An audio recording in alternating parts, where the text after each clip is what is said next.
प्रिय विद्यार्थियों, मैं डॉक्टर संजय भारद्वाज, राजनीति विज्ञान सहाचार्य, राजकीय महाविद्यालय डेगाना। आज हम बीए पार्ट 3 प्रथम प्रश्न पत्र पाश्चात्य राजनीतिक विचारक प्लेटो इनको पढ़ेंगे और आज प्लेटो के न्याय सिद्धांत को हम लोग पढ़ेंगे। पिछली बार हम लोगों ने प्लेटो के शिक्षा सिद्धांत को पढ़ा था और रिपब्लिक में आपने इस चीज़ को मान लिया था या समझ लिया था कि शिक्षा पर लिखा गया सर्वश्रेष्ठ ग्रंथ है। प्लेटो का न्याय जो है वो आज के न्याय से अलग है। आज का न्याय होता है कि न्यायाधीश जो मुकदमा आता है उसमें क्या सही है क्या गलत है उसके आधार पर फैसला देता है। लेकिन प्लेटो का न्याय सिद्धांत जो है वो कहता है कि मनुष्य अपने उन कर्तव्यों का पालन करे जिनका पालन समाज की व्यवस्था और हित में हो। तो मनुष्य जो है उसका न्याय जो है वो धर्म के आधार पर है और प्लेटो का न्याय जो है वो आज के न्याय से भिन्न है। अब प्लेटो के समय में न्याय की जो अवधारणा है वो कई प्रकार की थी। तो उनमें सिफालस और उसके पुत्र पोलीमार्कस, उनके बारे में बात की जाएगी। दूसरा सिद्धांत आता है क्रांतिकारी सिद्धांत। थेसीमरेकस जो इसके विचारक हैं वो ये कहते हैं शक्ति ही सत्य है, पावरफुल जो है उनका जो न्याय है वही सत्य है। फिर तीसरी बात आती है कार्यकरण सिद्धांत। इसमें ग्लाउकन जो है वो ये कहते हैं न्याय भय का शत्रु है। सिद्धांत के बात हम जब करते हैं तो उसमें सर्वप्रथम न्याय की परंपरागत धारणा का विश्लेषण होता है जो कि परंपरागत नैतिकता के विचार पर आधारित है। प्लेटो के संवाद में न्याय की इस अवधारणा का प्रतिपादन सिफालस और उसके पुत्र पोलीमार्कस द्वारा किया गया है। सिफालस कहते हैं सत्य बोलना और दूसरे के ऋण को चुकाना न्याय है। पोलीमार्कस कहते हैं प्रत्येक व्यक्ति को उसके प्रति उचित व्यवहार देना ही न्याय है। उचित शब्द की व्याख्या क्या है? वो कहते हैं न्याय एक कला है, कला चतुराई के साथ प्रयोग करने का नाम है। अतः मित्र के प्रति श्रेष्ठ और शत्रु के प्रति घृणित व्यवहार करना ही न्याय है। किंतु प्लेटो न्याय की इस धारणा को स्वीकार नहीं करता है। वो कहता है कि सत्य बोलने और ऋण चुकाने के रूप में न्याय की परिभाषा करना दोषपूर्ण है, क्योंकि ये दोनों ही कार्य कुछ परिस्थितियों में अन्यायपूर्ण और अनुचित हो सकते हैं। जैसे सत्य बोलते हुए दूसरे को अपने देश के सैनिक रहस्यों की जानकारी देना गलत है। यदि कोई व्यक्ति अपने स्वस्थ चित्त वाले मित्र से अस्त्र ले और उसके बाद अस्त्र देने वाला व्यक्ति पागल हो जाए और अपने अस्त्रों को वापस मांगे तो क्या हमें उसके अस्त्र लौटा देना चाहिए? ये एक अन्यायपूर्ण कार्य हो जाएगा। इसके अतिरिक्त मित्रों के प्रति भलाई और शत्रुओं के प्रति बुराई की बात करना सरल है, परंतु उस दिशा में इसका क्या अर्थ होगा जबकि मित्र केवल नाम के लिए मित्र हो और यथार्थ में शत्रु हो। व्यावहारिक जीवन में ऐसे कई बार बात आती है। फिर एक बात आती है कि क्या शत्रुओं के प्रति बुराई करना न्याय है? ये तो नैतिकता के सबसे सामान्य सिद्धांतों के विरुद्ध है। जिन व्यक्तियों के विरुद्ध बुराई की जाती है उनका अधःपतन हो जाता है। इसके अतिरिक्त न्याय के संबंध में सिफालिस और पोलीमार्कस और जो विचार हैं वो व्यक्तिगत हैं और व्यक्तिगत दृष्टिकोण समाज के लिए हितकर होता है। अब हम क्रांतिकारी सिद्धांत की बात करते हैं। प्लेटो की रिपब्लिक में थ्रेसीमेकस जो है वो कहते हैं शक्ति ही सत्य, शक्तिशाली का हित ही साधन न्याय है। न्याय के संबंध में दो दृष्टिकोण आते हैं। प्रत्येक समाज में प्रत्येक व्यक्ति अपने हित को पूरा करने का प्रयत्न करता है, किंतु शक्तिशाली सफल हो पाते हैं। समाज में सरकार सबसे अधिक शक्तिशाली होती है, इसलिए शासन द्वारा निर्मित कानून के पालन में ही न्याय है। दूसरे दृष्टिकोण में शासक के अतिरिक्त शेष सभी व्यक्तियों के लिए न्याय का अर्थ दूसरे का हित करना है। इसलिए थेसीमरेकस दो बातें कहते हैं, शासक वर्ग स्वयं अपने हितों की रक्षा के लिए शासन करता है और दूसरा अन्याय न्याय से शेष कर। तीसरी बात आती है कार्यकरण सिद्धांत की। जो ग्लाउकन है वो कहते हैं कि न्याय एक कृत्रिम वस्तु है और इसका आधार कोई शाश्वत नियम न होकर समयानुसार बदलती हुई परंपराएं हैं। दंड की शक्ति के भय के कारण ही मनुष्य न्याय के आधार पर कानूनों का पालन करते हैं। इसलिए न्याय भय का शिशु है। Justice is the child of the fear. Glaucon के अनुसार न्याय भय की प्रवृत्ति पर आधारित है तथा ये निर्बलों की आवश्यकता है, ना कि शक्तिशाली का हित। प्लेटो इस धारणा से भी सहमत नहीं।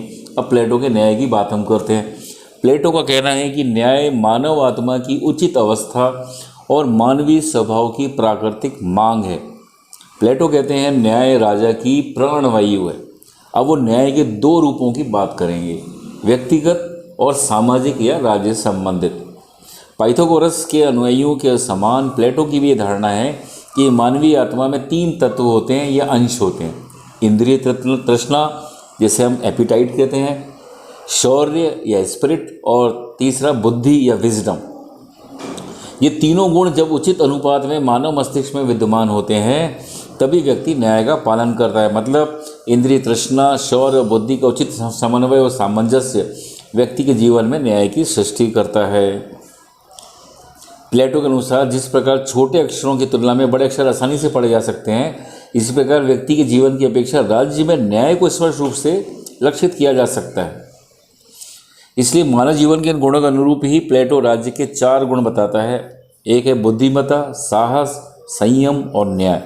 बुद्धिमत्ता, साहस और संयम, इन तीनों गुणों के प्रतिनिधि के रूप में राज्य के 3 वर्ग होते हैं, जिन्हें हम शासक वर्ग, सैनिक वर्ग और रक्षक वर्ग या उत्पादक वर्ग या सेवक वर्ग कहते हैं। राज्य में जब शासक निस्वार्थ भाव से हितों की रक्षा करते हुए शासन कार्य करता है, सैनिक वर्ग प्राणों की बाजी लगाते हुए देश की सीमाओं की रक्षा करता है, और उत्पादक वर्ग सब कष्टों को सहन कर अपने उपयोग से अधिक उपभोग की सामग्रियां पैदा करता है, तभी राज्य में न्याय स्थिर होता है। न्याय का अर्थ है, बारकर कहते हैं, न्याय का अर्थ है प्रत्येक व्यक्ति द्वारा उस कर्तव्य का पालन जो उसके प्रकृतिस्थ गुणों एवं सामाजिक स्थिति के अनुकूल है। कैटलिन कहते हैं मेरा स्थान और उसके कर्तव्य यही न्याय है। सेबाइन कहते हैं न्याय समाज का एकता सूत्र है। ये उन व्यक्तियों के परस्पर तालमेल का नाम है जिनमें से प्रत्येक ने अपनी प्रकृति और शिक्षा दीक्षा के अनुसार अपने कर्तव्यों को चुन लिया है और उसका पालन करता है। वह व्यक्ति का धर्म भी है और सामाजिक धर्म भी। अब हम प्लेटो के न्याय सिद्धांत की बात करते हैं। तो पहली बात आती है, पहला पॉइंट है नैतिक सिद्धांत। प्लेटो का न्याय संबंधी सिद्धांत वैधानिक नहीं, नैतिक और सर्वव्यापी है। इसमें मानव के केवल वैधानिक कर्तव्यों का नहीं वरन समस्त कर्तव्यों का उल्लेख है। दूसरा आता है न्याय जीवन का एक आंतरिक तत्व और संतुलनकारी धारणा है। न्याय जो है कृत्रिम या बाह्य वस्तु नहीं है, ये मनुष्य के अंतःकरण की पवित्र भावना है जिसका आधार आत्म संयम और आत्म त्याग है।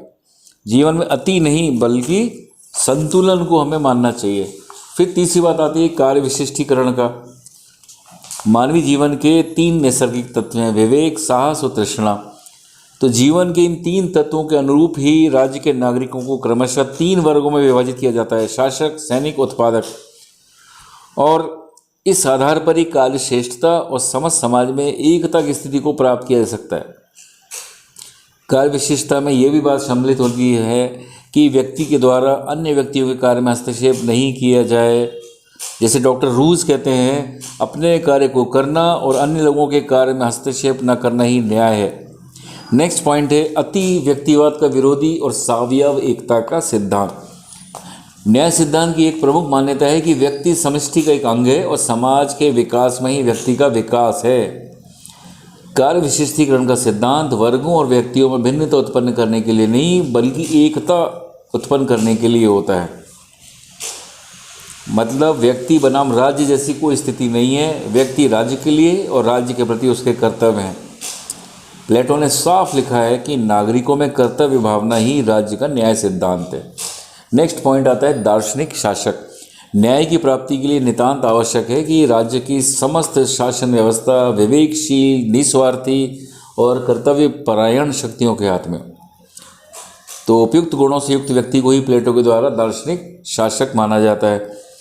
तो प्लेटो का सिद्धांत सीधा साधा के कारण महत्वहीन लगता है लेकिन तत्कालीन परिस्थितियों में बहुत अच्छा था। अब हम इसकी आलोचना की भी बात करते हैं। पहली आलोचना होती है कानूनी धारणा नहीं है बल्कि एक नैतिक धारणा है। आज न्याय को एक कानूनी धारणा के रूप में स्वीकार किया जाता है, लेकिन प्लेटो ने न्याय को एक कानूनी धारणा के रूप में नहीं बल्कि नैतिक धारणा के रूप में माना है। बारकर के अनुसार एक सबसे बड़ा दोष है कि प्लेटो का न्याय वस्तुतः न्याय नहीं है, ये केवल मनुष्यों को उनके कर्तव्यों तक सीमित करने वाली भावना मात्र है, कोई ठोस कानून नहीं है। कानून और नैतिकता में अंतर होता है। प्लेटो ने इस अंतर को दृष्टि में नहीं रखा है। और विलियम ब्राइड कहते हैं उसने नैतिक कर्तव्य और वैधानिक दायित्व के बीच की सीमा को ही भुला दिया है। दार्शनिक वर्ग को समस्त शक्तियां प्रदान करना अनुचित। प्लेटो ने शासन संबंधी सभी शक्तियां एक ही वर्ग दार्शनिक वर्ग को दे दी हैं, जबकि सामान्य अनुभव ये बताता है कि एक ही वर्ग को राजनीतिक सत्ता का एक अधिकार प्रदान करने का परिणाम क्या होगा, वो वर्ग पतित हो जाएगा। और हम जानते हैं असीमित शक्ति पूर्णतया भ्रष्ट कर देती है। नेक्स्ट बात है, मनुष्य और समाज का सर्वांगीण विकास संभव नहीं। न्याय संबंधी किसी भी व्यवस्था का उद्देश्य मनुष्य और समाज का सर्वांगीण विकास होना चाहिए, लेकिन प्लेटो के न्याय सिद्धांत में ये संभव नहीं है। प्रत्येक व्यक्ति को एक कार्य के लिए सीमित कर दिया है और व्यक्ति की एक ही प्रवृत्ति का विकास होगा। एक ही कार्य पर बल देने से व्यक्ति की अन्य योग्यताएं कम हो जाएंगी या दिखाई नहीं देंगी। नेक्स्ट पॉइंट आता है, गुणों के निर्धारण का कोई आधार नहीं। इसमें क्या होता है, मनुष्य में कौन सी गुण या प्रवृत्ति की प्रधानता है उसके निर्धारण का आधार नहीं बताया, जबकि समाज बांट दिया 3 हिस्सों में। ऐसी स्थिति में जन्म ही गुण के निर्धारण का एक आधार बन जाता है और इस आधार को हम श्रेष्ठ नहीं मान सकते हैं। क्या गारंटी है कि दार्शनिकों की संतान भी विवेक और ज्ञान से युक्त होगी। प्लेटो कहता है कि कर्म का निर्धारण जन्म के आधार पर नहीं वरन गुण के आधार पर होगा, लेकिन प्लेटो के संबंध में सुनिश्चित व्यवस्था नहीं है। इसी कारण प्लेटो पर यह दोषारोपण मान किया जा सकता है कि वह लौह तत्व मतलब उत्पादक वर्ग के सदस्यों को निरंतर लौह तत्व में ही रखना चाहता है और स्वर्ण तत्व शासक वर्ग के सदस्यों में बदलने का अवसर नहीं देता है। नेक्स्ट बात आती है, वर्तमान समय में राज्यों पर लागू करना संभव नहीं। प्लेटो के न्याय सिद्धांत को वर्तमान समय के राज्यों पर लागू किया नहीं जा सकता। प्लेटो के समय में थोड़ी जनसंख्या वाले नगर राज्य थे, किंतु वर्तमान में बहुत बड़ी जनसंख्या के राज्य हैं, करोड़ों के। अब इन राज्यों की जनसंख्या को हम 3 वर्गों में विभाजित कर प्रत्येक व्यक्ति के कार्य को विभाजित नहीं कर सकते। नेक्स्ट पॉइंट आता है, सर्वाधिकारवाद का मार्ग प्रशस्त करना। प्लेटो का नया सिद्धांत इस कारण भी अस्वीकार है, इसमें सर्वाधिकारवाद का मार्ग प्रशस्त होता है। समाज में किस व्यक्ति को किस श्रेणी में रखा जाए निर्धारण कौन करेगा? शासक वर्ग। शासक वर्ग की शक्ति की कोई सीमा नहीं और उससे सदैव शासक वर्ग ही बने रहना है, तो ये क्या होगा, सर्वाधिकारवाद की ओर वो ले जाएंगे और मानव जाति के हित में काम नहीं होगा।